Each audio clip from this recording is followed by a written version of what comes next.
Ang buhay ay parang isang paglalakbay na puno ng iba't ibang kwento. May mga daang tahimik at may mga daang puno ng pagsubok.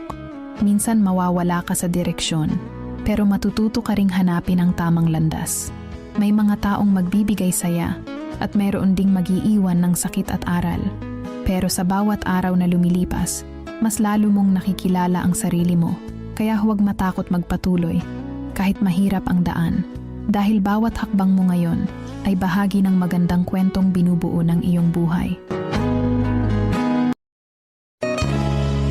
Ang buhay ay parang isang paglalakbay na puno ng iba't ibang kwento.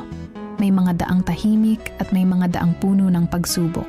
Minsan mawawala ka sa direksyon, pero matututo ka ring hanapin ang tamang landas.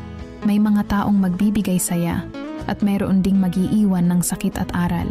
Pero sa bawat araw na lumilipas, mas lalo mong nakikilala ang sarili mo. Kaya huwag matakot magpatuloy, kahit mahirap ang daan.